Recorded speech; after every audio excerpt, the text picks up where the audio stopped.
pandeminin koyunculukla alakalı ilişkisi nasıl oldu?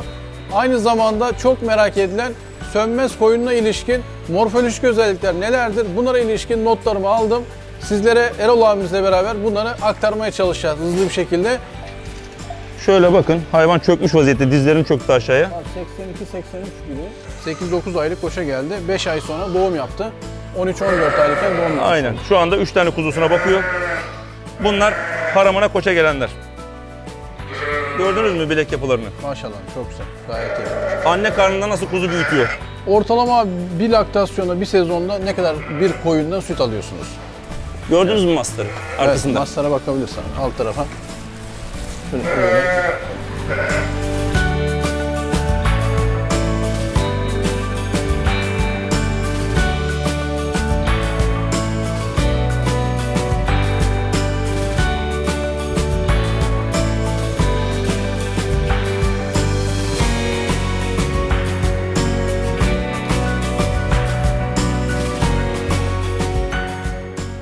Manav Yem'den merhabalar. Bugün Çanakkale merkeze bağlı Tevfikiye köyünde Erol Bozkır abimizin işletmesine yeniden misafir olduk.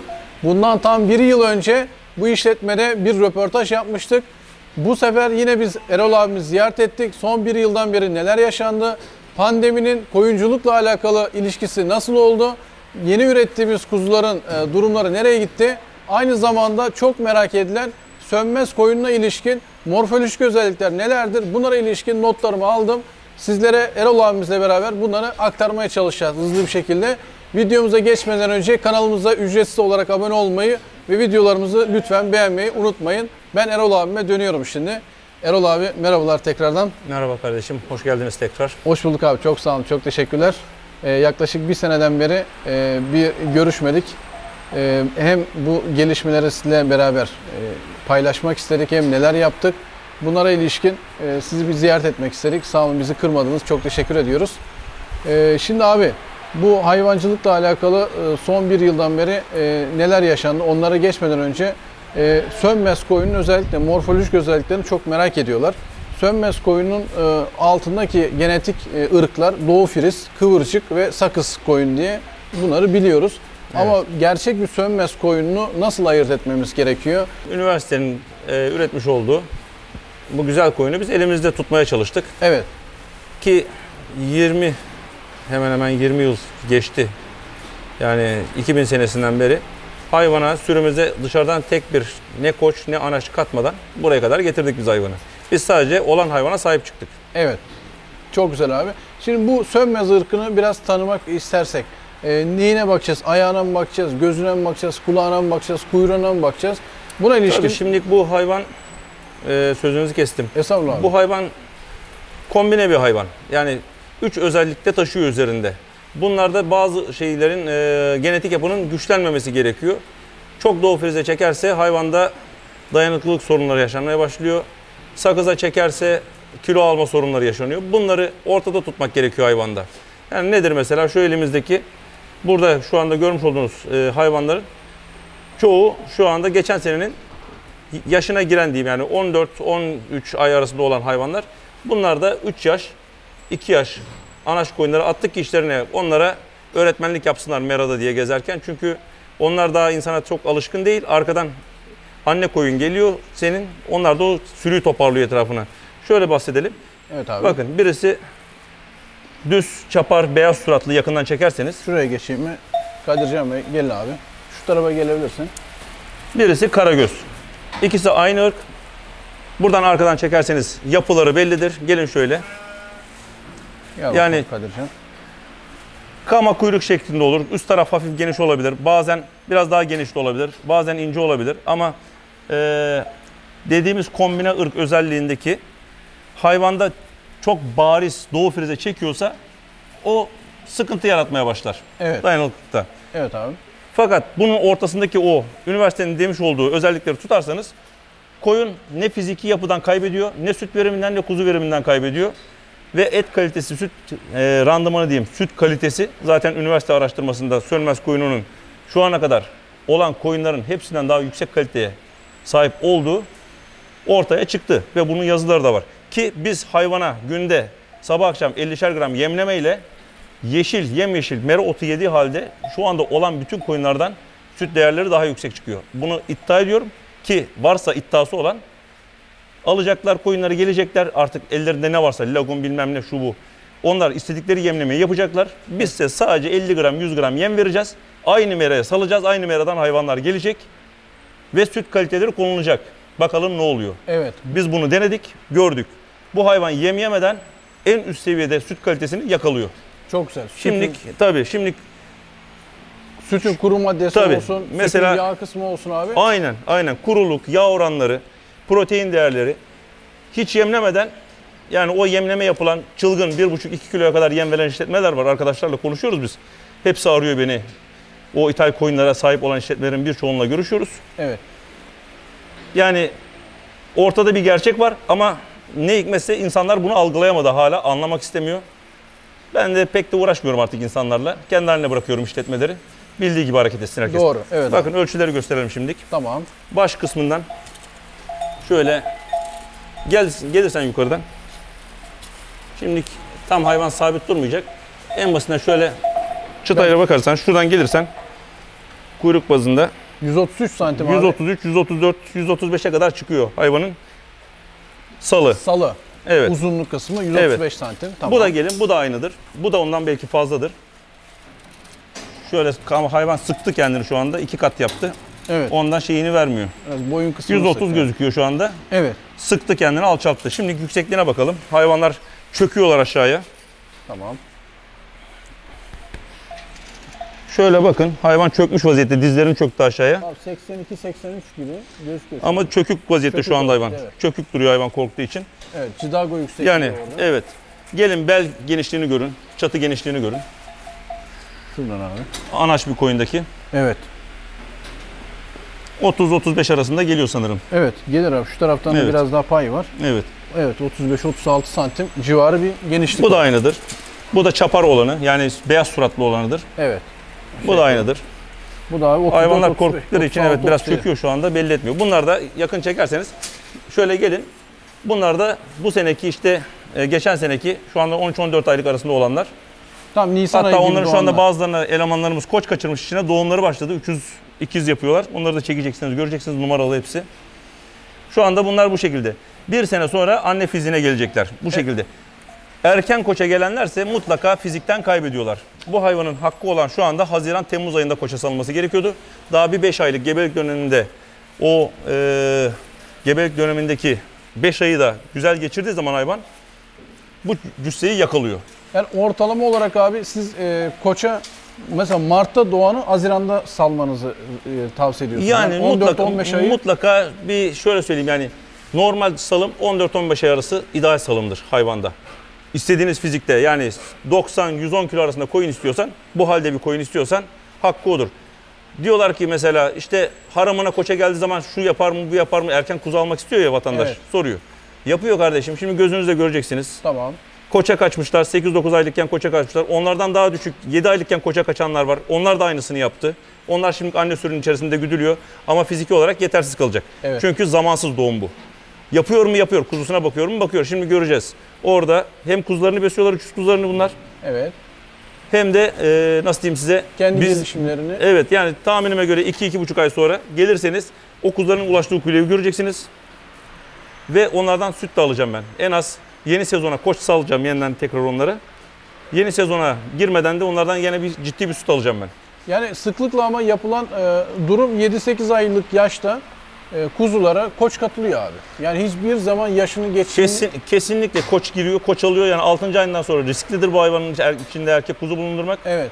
Ama dediğim gibi yani bu hatadır. Damızlık sıfatını erken yitirmiş oluyor. Tabii ki. Başlarken kaybetmiş oluyor. Tabii ki, yani şu fiziği istiyorsanız yani en kötüsü 12-13 aylıkken koça vereceksiniz ki hayvan yani tam istenilen o yakışıklı hayvan olsun. 17-18 ay, 1,5 yaşına yakın doğum yapsın ki tam Tabii. böyle fiziksel özelliklerini çıkarsın. Tabii. İsterseniz o hayvanlara doğru geçebiliriz. Tabii. Şimdi Bir şu de- anda doğum olanlar işte Mayıs'ın 1'inde olmuştu doğumlar. Evet abi. Gideceğiz şimdi, göreceğiz oradaki haramına koça gelenleri. Tamam, oraya geçelim.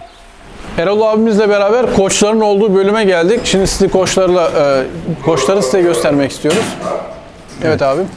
Şu anda işte burada 2 yaş ve 3 yaş arası olan koçlarımız var. Biz çoğunu sattık, yine yeni aşım dönemi girdiği için arkadaşlarımıza gönderdik, alıcı arkadaşlara. Şu anda aradaki gördükleriniz yaşına girenler. Orada geçen senenin toplu dediklerimizden onların yaşıtı olanlar. Diğer yüksek olanlarsa baba koçlar. Asıl sürüde görevi yapacak olanlar. İyi bir koçu abi nereden anlarız? İyi bir koç, şimdi her cinsin kendine özgü özellikleri vardır. Evet. Az önce anlatmış olduğumuz şeyde de iyi bir koç taşak yapısı, meme yapısı, kuyruk yapısı. Yani genetik özelliğinde bizim gibi kombine ırklar olan hayvanlarda bu biraz daha hassaslaşır. Nasıl hassaslaşır? Tüy yapısı çok düz olmayacak mesela koçta. Kıvırcık devam etmesi için soyun. Taşak yapıları, aya dediğimiz. Evet. Bunlar standart, güzel, iri olması gerekiyor. Üst kısmı ince olacak. Saldığı zaman aşağıya incecik olacak. Evet. Üst kısım incelecek iyice. Yani şöyle yakından çekim yaparsanız, Evet. yani aya kısmının Özellikle şuradan. şu şekilde görünümlü olması lazım. Şöyle yana geçerseniz diğer baba koçun. Aradakiler onlar yaşında olanlar. Yani hayvanlar büyüdükçe bu yapı gelişiyor. Baba koçu oldukça testisin genişliği artıyor. Tabii genişleyecek. Yani hayvan fiziğini aldıkça o ayaları da gelişiyor, büyüyor. Şimdilik dedim ya, kombine ırk. Bunda kafa yapısı önemlidir, kulak yapısı önemlidir. Kuyruk yapısı, göğüs, çatı yapıları hayvanların. Yani bu saymakla bitmez. Kesinlikle. Göz çukuruna kadar inceliği vardır bu işin. Mutlaka abi. Yani herkes bakıyor ama bakıyorum ben, adamlar küçücük kuzu alıyorlar. Şimdi bazı arkadaşları görüyorum ben. Ufacık daha kuzuyu damızlık diye satıyorlar.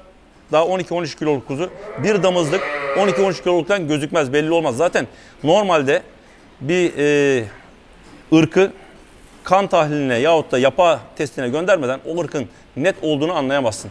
Bizim burada yapmamız gereken, biz o imkanlara sahip değiliz. Bunlar para isteyen işler.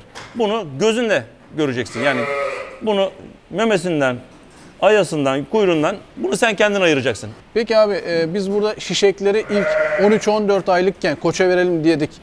Peki koçları biz ne zaman şişeklere salmamız lazım ya da damızlık olarak kullanmamız gerekiyor? Kaç aylıkken? Koçlarda şöyle söyleyeyim. Normalde biz 3. ayından sonraki erkek kuzuları anne yanında tutmuyoruz. Evet. Aşım yapabiliyor ve tutturuyor. Başımıza geldi. Doğrudur. Onun için biz 3-3,5 aylık erkek kuzuların tamamını annelerin yanından ayırırız. Ama hayvanın gerçekten güzel fiziğe ulaşması için yaşları göstermen gerekir. Normalde 5-6 aylık erkek kuzular şu anda bunları saldığın zaman, şuradakileri saldığın zaman ana sürünün tamamını koçtan geçirirler. Evet. Ve babalarından daha hızlı olurlar. Ama ne var? Gelişim durur. Gelişim. Yani bu ne yaparsan yap şimdilik, nasıl anlatayım ben sana onu? Her şey zamanında güzeldir. Mutlaka. Yani 12 ayı bulmamız gerekiyor mu? Bir erkeğin de iyi bir aşım yapması için. Yani normalde 6. 7. ayında erkek de yapar ama onu sürüde üzmemen lazım. Doğru. Salarsın. Mesela ben salıyorum, onlardan salıyorum sürünün içerisine. Ama sebep baba koçları kızıştırsın diye. Kıskançlık oluşsun diye sürüde salıyorum. Bir hafta sürünün içerisinde gezdiriyorum. Koçlar, yani durgunlaşan koçları harekete geçiriyor. Evet, çok güzel abi. Ki yılan gibidir. Gençler. 5-6 aylık, 7 aylık erkek kuzu yılan gibi sürünün içerisinde bütün koyunları yoklar. Kızışması olan hayvanı anında tespit eder. Onun yanında baba koçu da kıskandırdığı için o koyunun başına çeker. Rekabete geçirmiş. Bunlar çok ince, hassas işler. Çok güzel abi. Bir de abi bu haramına doğanlar vardı. Kaçaklar. Evet, şimdi o kuzuları çekelim. Evet, koç kaçan içerisine. Evet.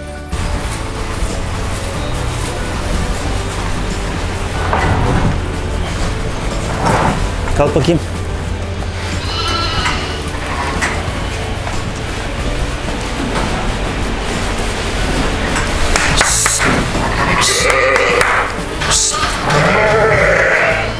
Gel bakayım. Şöyle yakın çekerseniz. Evet, 300. Şöyle yakından çekim yapın. Numaralarını da çekebilirsiniz. Anne dışarıya atlıyor diye bağlıyoruz onu. Bu tarafa atlıyor, yem yiyeceğim diye. Kuzularını bırakıyor. Yeme gitmek için. 14 numara abi. 8-9 aylık arasında koça gelenlerden. 8-9 aylık koça geldi. 5 ay sonra doğum yaptı. 13-14 aylıkken doğum yaptı. Aynen. Şu anda 3 tane kuzusuna bakıyor. Çekebilirsin. Buradan da çekebilirsin. Çok güzel. Bu kuzular birkaç gün öncesi doğanlar, işte çekim yapmıştım ben onun hatta. Bu da aynı şekilde aynı gün sabah doğurdular. 2 tane de bunda var. Kuzuların iriliğini görmek istiyorsanız şöyle gösterebiliriz. Bunlar haramına koça gelenler. Gördünüz mü bilek yapılarını? Maşallah çok güzel. Gayet iyi. Anne karnında nasıl kuzu büyütüyor? Evet. Ki hayvan kendini büyütmesi gerekirken karnındaki kuzuya daha fazla çalışıyor. Gelin burada da var. Evet abi. Bu da 300 yaptı. Zaten çoğu ikiz ve 300. Bu hayvan kalçası çıkmıştı. Bunu kasaba verecektik. 2 ay yatalak baktık. Yattığı yerde yem yedirdik. Ama gebe olduğunu bilmiyorduk hayvanın. Tabii bunlar hiçbirini bilmiyorduk gebe olduğunu biz. Sonradan mastar koparmaya başladılar. Allah korumuş ki içim el vermedi kasaba vermeye. Dedim ölene kadar dedim yatalak bakacağım sana. Öyle kal. Hayvan doğum yaptı ve 3 tane kuzu büyütüyor. Bakın yanındaki kuzulara. Maşallah çok güzel. Mayıs ne zamandı? Nisan'ın 30'unda doğurmuştu sanırım bu. Yanında 3 tane kuzusuyla beraber. Daha bir haftalık yani. Aynen. Şu anda bu hayvanlar bir tane yeşil yemiyor. Sabah akşam birer tabak yem veriyoruz. Yonca, kuru yonca. Başka hiçbir şey yok. Ve kuzu bakıyorlar. Altındaki masları görün. Alın çıkartayım şunu da görün. Bu hayvan haramına ne yapar diyen çok merak eden üretici arkadaşlar var. Kendileri daha yarım koyunken ne yapıyorlar görün. Gördünüz mü masları arkasında? Evet, mastara bakabilirsin alt tarafa. Şöyle. Evet bakın. Gördünüz mü masları? Bu ki emilmiş hali bu. Evet, Bunu şimdi kuzular duruyor. Bunu ben şu anda ota salmış olsam yeşil ota akşam üzeri Tamamen zor şişe. yürür sütten. Doğru. Aynen öyle abi. Kuruyla bakıyoruz. Kuruyla baktığımız halde bu şekilde süt veriyor şu anda Şimdi bunlar. ne veriyoruz abi? Besleme. Yonca ve sadece yem normal süt yemi olarak. Çok güzel abi. Başka hiçbir şey yok. O da tabii çok aşırı bir yem değil. 300-400 gram arasında bir yem veriyorsun. Anne koyun olsa ona da ihtiyaç duymaz doğru düzgün. Evet abi. Şimdi abi burada birinci doğumları 10 Aralık'la 31 Aralık arası birinci doğumlar oldu. Onların yavruları gitti. Damızlık olarak satıldı. Kasaba giden gitti diye konuştuk. Şubat başından Şubat sonuna kadar bir ikinci doğumlar başladı. Evet. Onları da sanırım sattınız. Tabii. Damızlık olarak. Tabii satıldı. İşte sahiplerini bekliyor şu anda. Burada siz herhalde artık randevuyla çalışıyorsunuz. Tabii. Önceden size ulaşıyorlar. Gerekli Aynen. görüşmeler yapıyorsunuz. Maddi olarak da anlaştığınız takdirde ortalama bir tarih veriyorsunuz. Tabii ki. O tarihte de teslimatı gerçekleştirmiş Aynen, oluyorsunuz. aynen. Bu damızlık hayvanları. Şimdi abi burada hayvanlar doğumdan sonra artan sütleri siz boşaltıyorsunuz memelerden. Evet. Sonrasında ne yapıyorsunuz bu ilk doğum başladıktan sonra? Şimdi normalde biz bakıyoruz koyun eğer memesindeki süt fazla geliyorsa, emilmiyorsa bunu emebilecek çapta aç olan kuzu varsa eğer ki annesini bulamayan edemeyen onlara tutturur emziririz. Ama daha da fazlalaşıyorsa bu süt o zaman sağıp değerlendiriyoruz. Ortalama yıl Şubat ayı gibi herhalde ticari süt Şubat, üretimine tabii. başlıyorsunuz. Tabii, Şubat ayı başlarız. Süt kesim süresi bizim Ağustos ayı içerisinde süt kesimine başlarız. Çünkü hayvanlara Temmuz başı koç veriyoruz. Evet. Yani 2-2,5 ayını bulduğu zaman gebelik dönemi hayvanın karnındaki kuzu biz sütü kestirmeye başlıyoruz ki hayvan yeni kuzuya kendini hazırlasın. Süt bezleri dinlensin. Eğer ki bu dinlendirmeyi yapmazsanız bu sefer ters tepki yapar. İstediğiniz sütü ve mayayı alamazsınız doğuracağı kuzular için. Ki kuzuların da gelişimi sıkıntılı olur. Normalde karnındaki kuzu da kanla besleniyor. Süt de kandan gelen bir şey. Bunları ikisini bir arada götüremez hayvan. Aynen öyle abi. Ortalama bir laktasyonda bir sezonda ne kadar bir koyundan süt alıyorsunuz? Bizim normalde biz meracılık yapıyoruz. Yani dediğim gibi sabah ve akşam bizim isterseniz arzu ederseniz gelin görün. Bir günle belli olmaz bu iş. 3-4 gün takip edin. Sabah akşam 50'şer gram civarında bir yem döküyoruz. Merada ne bulduysa biz 250 ile 350 litre arasında bu değiştiriyor. Biz tamamen meraya bağlı 8 ay boyunca da ortalama bir sağım süreniz var herhalde. 240 gün gibi Tabii diyebiliriz. tabii.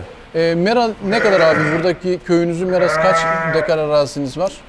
Normalde bizim köy meraları, hayvana ayrılan meralarımız çok kısıtlı. 250-300 dönüm arasında bir arazi var. Ama onun haricinde kışlanın yanına yani ağalın yanına biz bir 15-20 dönüm kadar bir ot dikiyoruz. Tabii bu kadar kalabalık hayvana orası bakmaz. Doğru. Biz sadece orada hayvanı ne diyelim akşam meradan geldiği zaman dinlendirme amaçlı kullanıyoruz. Salıyoruz yarım saat içerisinde bir dinleniyor hayvan oradan sağıma alıyoruz. Sabahları meraya çıkacağı zaman salıyoruz bir yarım saat içerisinde dinleniyor sağımdan sonra meraya gidiyor. Yani bizim işimiz tamamen meracılık üzerine. Dikmiş olduğumuz otlar sadece hayvanlara bir yarım saatlik bekleme dinleme periyodu. Aynen öyle abi. Şimdi sönmez koyun ırkının bir özelliği var dediniz abi. Burada ya aşırı bir fabrika yemi yaramıyor. Bu hayvanlara besiye kaçırmış oluyor. Sütü de erken bırakıyor. Oradaki Yani ne yem verirseniz verin, aşırı yem veremezsiniz. Verdiğiniz anda çok hızlı bese gidiyor. Bu sefer süt kesmeye başlıyor hayvan. süt kesmeye başlıyor. Öyle bir aslında hem ekonomik olduğunun işareti Tabii. bu. Hem de ince detayı o şekilde diyebiliriz. Onun haricinde abim tecrübeli koyunları başında bırakıyorsunuz. Çanlarla gençleri yönlendirmiş oluyor. Tabii. İlk defa doğum yapacakları ya da işte gebe olmayanlar kısmına. Onun haricinde abi kışın kapalı yetiştiricilikte kaba ve konsantre yem olarak saman, mısır sılaşı, arpa ezmesi, buğday ezmesi gibi Tabii. ürünleri vermiş oluyorsunuz. Tabii ama onları da tabii kısıtlı veriyoruz biz. Çok az miktarda veriyoruz. Yani normalde doğumunu yapan hayvanlara mesela bunlarda olduğu gibi çok fazla yem yüklemesi yapmıyoruz biz hayvana. Yani öyle 1 kilolardaymış, 700-800 gramlar, 1,5 kilolar öyle bir şey yok. Biz 300-400 gram arasında en fazla döktüğümüz yem sabahlı akşamlı. Eğer ki yemi fazla kaçırırsan bu hayvanda gene söylüyorum çok hızlı et alma özelliği var. Yemi çok iyi kullanıyor. Kuru samanla baktığımız halde azıcık bir yemle hayvan çok hızlı bese gidiyor. Ve bahar ayına tam sizin tamamen sağıma geçeceğiniz zaman hiç anlayamıyorsunuz. Bir ay içerisinde hayvanlar müthiş bir bes yapmaya başlıyor. Süt kesimine gidiyor. Onun için biz olabildiğince az yem veriyoruz önüne hayvanın. Doğrudur abi. Çok güzel. Peki abi mesela sönmez ırkının herhangi bir bölgesel kısıtlaması var mı? Soğuk, sıcak ya da Anadolu'da herhangi bir yerde ya da ülkemizde her bölgeye adapte olur mu? Yok. Şu ana kadar hiçbir bölgede sıkıntısı olmadı. Yani Erzurum, Palandöken'de 1600 rakamda çiftlikte de çok rahat yaşadılar. Ki yaşıyorlar. Bekir Beylerin çiftliğine vermiştik orada. Uzun zamandır görüşmüyoruz. Ama çok memnundular o zaman bir 10 sene öncesi görüştüğümüzde. Onun haricinde işletmelerinde 3 ırk almışlardı toplam. Diğer ırklardan vazgeçmişlerdi başarı sağlamadığı için. Doğrudur. Yani normalde Hatay'da da var. İskenderun Körfezi'nde koyunumuz var. Azarlı rakamlarda verdik ama Gaziantep'te var. Şu anda Gaziantep Tarım İl Müdürlüğü oradaki hayvanlarımızı vermiş olduğumuz işletmeyi takibe almış. Ve arkadaştan duyduğuma göre Tarım İl Müdürlüğü yetkilileri verilere inanamıyor. Kuzulardaki et tutuşuna, annelerdeki süt kalitesi ve et kalitesini şu anda hayranlıkla takip ediyorlar. Çok yani güzel abi. gidip yerinde görmek lazım. Mutlaka orada Şimdi ben konuşuyorum, insanlara belki şaka gibi geliyor ama oradaki insanlarla, yetkililerle görüşmeleri lazım. özellikle etinin de güzelliği kıvırcık kanı da olduğu için içerisinde Tabii. çoğunluk Doğu Friz'de de çoğu doğum var. Sakız'da da var. Özellikle Doğu Friz'in de süt verimi yüksek olduğu için tam bir Şu anda içerideki sıcaklığın farkında mısınız? biraz sıcak evet. Sıcak. Daha bu sıcağın içerisinde bu kuzular olacaklar. Bir fanımız çalışıyor orada ama ne kadar fanla çalıştıysanız burada boğucu bir sıcak oluşuyor. Evet. Ama ona rağmen adaptasyon Aynen, sorunları yaşamıyorlar. Bu da Güneydoğu Anadolu bölgesinde yaşayabileceğinin en büyük ispatı diyebiliriz. Aynen. İstediği kadar sıcak olsun hiç fark etmiyor hayvan için. Haklısınız. Abi bu noktada ülkemizde çok fazla koyun işletmeleri kuruluyor. İthal olarak koyun getiriyoruz. İthal ırklar getiriliyor. Maalesef bir kısmı birkaç sene içerisinde zarar etmeye başlıyorlar. Bu noktada mesela ne türlü bir tavsiyede bulunursunuz? Yeni bu işe girmek isteyenlere neler söylemek istersiniz? Şimdi şöyle söyleyeyim. Bu iş adamla olmuyor. Daha önceki programlarda söyledim. Para bina yapar, para hayvan satın alır. İşin en kralını yaparsın, işletmenin en kralını yaparsın. Ama içeride işi çevirmeye geldiği anda adam sorunu başlıyor. Evet, yetişmiş personel gücü. Yani bu sadece size düşüyor iş. İstediğiniz kadar veteriner olsun, kahya olsun, çoban olsun. Kesinlikle bu hayvana ilgi göstermiyor. Yani gösterilen ilgi sizin gösterdiğinizin %50'si ya olur ya olmaz. Ki bu da zaten işletmenin batması demek. Evet. Yani ben size ilk geldiğinizde bir video kaydı gösterdim. Evet. Burada kullanmayalım. Tabii. Gözünüzde gördünüz olan Maalesef. şeyi, yapılan şeyi hayvanlara. Suistimali gördük Yani orada, bizim bir boşluğumuzda hayvanlara neler yapıldığını gözünüzde Evet, gördünüz yani kamera kayıtlarında. Nasıl insan istismarı varsa hayvan istismarı da var. Yani Aynen. özellikle çalışan insanların vicdanı önemli. Aynen. Onun için bu işe girecek olan arkadaşlar paranıza güvenmeyin kardeşim. Bu kadar basit. Parayı sadece yersin, batırırsın. Maalesef. Önce kendine güveneceksin. Gerçekten samimi olan insanları bulun. Onların yanına gidin. Konuşun. Ama ortak olun. Yapacağınız işin içerisine katın. İşin doğrusu budur. Benim şu anda tespitim, benden danışmanlık alanların tamamı burnu havada. Ben biliyorum, ben yaparım. Ben gördüm bu işi deyip şu anda batan insanlar. Maalesef. Çok atmıyorum, abartmıyorum da. Ve milli %99 şu anda o işletmelerin zarar içerisinde yüzüyor. Yazık. Milli sermaye gitmiş oluyor, milli servet. Sizin abi bir de markanız var, Çado marka. Hem ürettiğiniz sütleri kendiniz de işliyorsunuz hem de dışarılara satıyorsunuz. Sütü nasıl değerlendiriyorsunuz abi yıl içerisinde? Bir de onu alalım. Şimdi bu pandemi sezonunda özel tüketim ağırlaştı. Nedir? Helva, dondurma ağırlaştı fakat evlerdeki içimlik süt olayı hızlandı ve biz de sütümüzü çok iyi değerlendirmeye başladık. Ki insanlar gerçekten ailesine, sevdiği insanlar, değer veren insanlar temiz, içerisine iğne vurulmamış, kalıntı olmayan sütün peşine düştüler. İstanbul'a süt gönderiyorsunuz abi bildiğimiz kadarıyla. Tabii. Aynı zamanda kendi ürünlerinizi geliştiriyorsunuz. Peynir helvası ve dondurma şeklinde bu şekilde sütler Şu anda bu değerlendiriliyor. pandemi sezonunda biz içimlik sütte daha da yoğunluk verdik. Dediğim gibi zaten sütümüzün kalitesi çok farklı bir süt. Muazzam kalitelere ulaşıyor ve aroması çok güzel, kokusu olmayan bir süt. Çok teşekkür ediyoruz. Kanalımıza abone olmayı ve videolarımızı beğenmeyi lütfen unutmayın. Bir başka programda görüşmek üzere. Şimdilik hoşça kalın.